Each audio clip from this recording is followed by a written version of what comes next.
Mereka tahu bahwa mereka itu bukan Suriah. Mereka melakukan distorsi itu. Mereka dengan cara apa? Dengan melakukan kebohongan-kebohongan besar. Kenapa? Karena misinya besar. Nah, kalau kebohongan itu dilakukan, distorsi kebenaran itu dilakukan, berarti memang dalam konteks para habaib ini tujuannya adalah untuk mencapai tujuan politik sekaligus tujuan agama. Kalau saya menyebut adalah mikotnya para mereka-mereka yang mengaku Duriyah Rasul ini untuk menguasai Indonesia adalah mengendalikan NU, sejarah yang seakan-akan mereka itu punya darah mulia, darah suci, seperti banyak dikutip oleh Bahar bin Smith, bahwa dalam dirinya mengalir darah suci Rasulullah. Ini kan sebenarnya sejarah semu. Kenapa semu? Karena ketika diminta untuk DNA, mereka tidak mau melakukan. Kalau diminta melihat catatan nasab mereka berbeda. Ini hasil dari pseudo history. Luar biasa. Maka kemudian ujung tombak untuk meruntuhkan kebohongan besar pseudo history adalah pencerahan-pencerahan. Nah, ini berbahaya. Makanya kemudian mereka sangat membenci namanya Imaduddin Usman Al-Bantani, sangat membenci Dr. Sugeng dan orang-orang yang selama ini berjuang secara nalar. Kalau sekarang ini kan udah lumayan banyak yang nimbrung di situ. Ada Marzuki Mustamar, ada lain-lain ya. Kalau dulu kasihan sekali Kiai Imad, babat alas sendirian dia.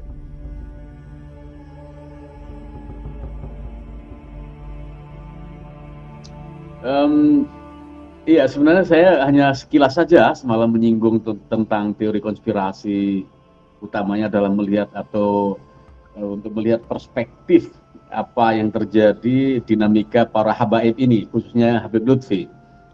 Oke, iya, di teori konspirasi itu atau konspirasi itu sendiri kan secara umum pemaknaannya adalah persekongkolan sejumlah kelompok demi atau atas nama misi dan tujuan besar tertentu, kurang lebih seperti itu. Nah, dalam teori konspirasi itu setidaknya ada 3 atau 4 hal ya yang menjadi pembeda dengan gerakan-gerakan lain. Pertama adalah apa yang disebut oleh Adolf Hitler itu Global Lüge atau kebohongan besar. Dan memang ini teori konspirasi atau kebohongan besar ini bahasa yang memperkenalkan pertama adalah Hitler ketika menyebut orang-orang Yahudi sebelum peristiwa Holocaust, yang bahkan Hitler menuduh bahwa kelompok Yahudi melakukan kebohongan besar sehingga Jerman kalah dalam Perang Dunia I. Itu pertama, kebohongan besar. Kemudian yang kedua adalah ciri utama dari konspirasi itu pseudo history, sejarah semu atau sejarah palsu. Jadi pemalsuan-pemalsuan itu dilakukan dengan sengaja. Tujuannya apa? Tujuannya pertama seperti tadi saya kembalikan pada definisi tentang konspirasi, untuk mencapai tujuan-tujuan besar tertentu. Bukan tujuan biasa, ini tujuan besar. Kemudian yang ketiga, teori ciri utama dari konspirasi itu adalah distorsi kebenaran. Oke. Jadi mereka dengan sengaja melakukan pembelokan atau pengalihan dari yang sebenarnya menjadi yang semu, menjadi yang pseudo, menjadi yang artifisial. Jadi, nah ini sekaligus yang keempat adalah teori konspirasi itu selalu menghindari apa yang disebut dengan riset, kajian, dan penelitian-penelitian ilmiah. Kalau kemudian Kiai Imad melakukan riset, itu adalah musuh besar bersama bagi mereka. Oke, itu 4 ciri khas utama dari teori konspirasi. Kita yang pertama tadi tentang kebohongan besar. Nah, kebohongan besar ini yaitu mengandung distorsi ya, otomatis bahwa sebenarnya ada kebenaran umum atau kebenaran universal. Misal katakanlah terkait dengan habaib ini tentang Duriyah Rasul. Mereka tahu bahwa mereka itu bukan Suriah. Mereka melakukan distorsi itu. Mereka dengan cara apa? Dengan melakukan kebohongan-kebohongan besar. Kenapa? Karena misinya besar. Di antara misinya, kalau teori konspirasi itu kan ada di bidang agama, di bidang politik, atau di bidang keduanya. Nah, kalau kebohongan itu dilakukan, distorsi kebenaran itu dilakukan, berarti memang dalam konteks para habaib ini tujuannya adalah untuk mencapai tujuan politik sekaligus tujuan agama. Kalau saya menyebut adalah mikotnya para habaib mikotnya para mereka-mereka yang mengaku diri Rasul ini untuk menguasai Indonesia adalah mengendalikan NU satu sisi lain membangun aristokrasi, membangun narasi agung, grand narration bahwa mereka itu adalah keturunan orang paling mulia di jagat raya, keturunan orang paling mulia sepanjang zaman. Nah, jadi ini bukan tanpa sengaja, ini hal yang serius dan sistematis. Serius dalam konteks akademik pun itu bisa di-track bahwa ini ada payung teoretiknya dalam bentuk konspirasi tadi. Itu kebohongan besar, atau istilahnya Adolf Hitler tadi adalah global lube. Ini bahasa khasnya Hitler. Oke, itu yang pertama. Kemudian yang kedua adalah pseudo history, sejarah semu atau sejarah palsu. Nah ini dari sisi itu aja orang sebenarnya sudah membayangkan, sudah bisa menebak apa yang dimaksud dengan sejarah palsu, tanpa harus misal menengok pada risetnya Kiai Imaduddin, tanpa harus melihat pada catatannya Manachem Ali misalnya, profesor yang ahli filologi itu. Apalagi kalau kemudian menengok kepada riset atau pada teori-teori sainsnya Dr. Sugeng. Jadi apa namanya, pseudo history ini secara kasat mata untuk orang awam menangkapnya adalah sejarah yang seakan-akan mereka itu punya darah mulia, darah suci, seperti banyak dikutip oleh Bahar bin Smith, bahwa dalam dirinya mengalir darah suci Rasulullah. Ini kan sebenarnya sejarah semu. Kenapa semu? Karena ketika diminta untuk DNA, mereka tidak mau melakukan. Kalau diminta melihat catatan nasab mereka berbeda. Kemudian kalau dari sisi nomenklatur Quran maupun hadis, standar etis yang dibangun oleh Quran dan hadis seperti innama yuridullahu liyudhiba ankum rijsa 'alal baiti wa yutahhirakum tathhira, atau dalam hadis lau kanat Fatimah binti Saraqat laqata'tu yadaha, itu semua tidak masuk tiga item ini, baik secara sains DNA, baik catatan nasab dalam teori sejarah atau dalam catatan nomenklatur kitab suci dan hadis, semuanya tidak masuk.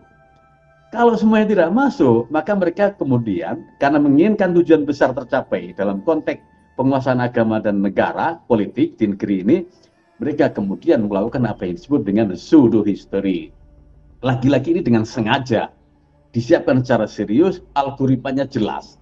Siapa yang bermain di wilayah-wilayah pseudo history ini, termasuk di dalamnya adalah pemalsuan nasab, pemunculan nasab-nasab baru yang disakralkan, sakralisasi itu.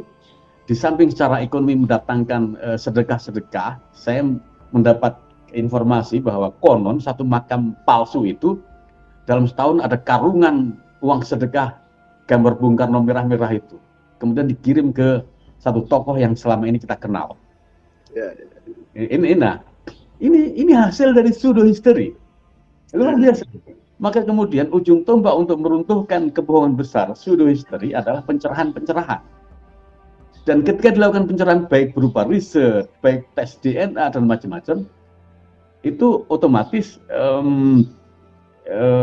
akan menumbangkan bangunan konstruksi konspirasi yang dibangun ini.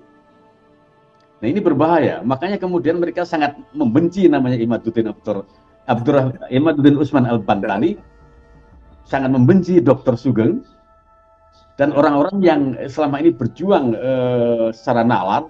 Kalau sekarang ini kan udah lumayan banyak yang nimbrung di situ, ada Marzuki Mustamar, ada lain-lain ya. Kalau dulu kasihan sekali Kiai Imad, babat alas sendirian dia.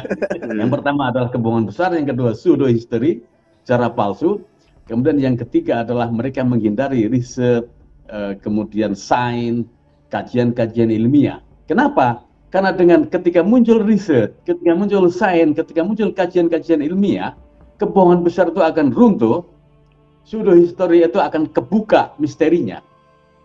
Artinya apa? Konspirasi misi besarnya itu akan terbuka semuanya.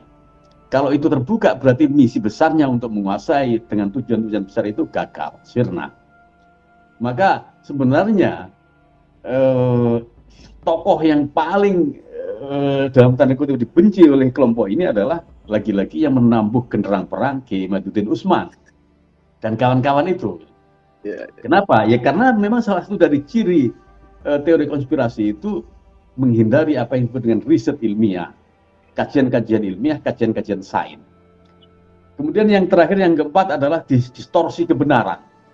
Ya udah pasti kebohongan besar, kemudian sejarah semu, menghindari riset ilmiah, tujuannya adalah pasti itu mendistorsi kebenaran yang asli. Nah, kalau kebenaran asli ini bisa distorsi, berarti orang bisa dikibuli, orang bisa dihegemoni dengan kebenaran-kebenaran palsu, orang bisa dikooptasi kesadarannya, dikooptasi materinya, dikooptasi jiwa raganya tanpa dia sadari. Nah, ini bahaya di situ. Dan itu berlangsung ratusan tahun. Berlangsung ratusan tahun, apalagi menggunakan simbol-simbol sakral tentang sufisme, simbol-simbol kesucian tentang tarekat, simbol-simbol keluhuran tentang kalimat tauhid misalnya.